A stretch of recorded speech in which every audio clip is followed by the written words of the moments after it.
ഇളവേലു തഴുകേരു മുകുളമിതൾ നീട്ടി ഇതളുകളിൽ നിറകതിരു തൊടുകുറികൾ ചാർത്തി.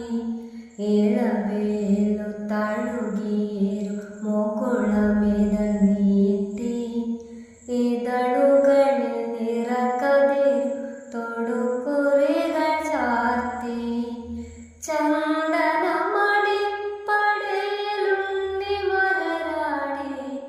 ചഞ്ചലിത പാദമിരു ചാരുതകൾ പോലെ ചന്ദനമണിപ്പടിയിലുണ്ണി മലരാടി. ചഞ്ചലിത പാദമിരു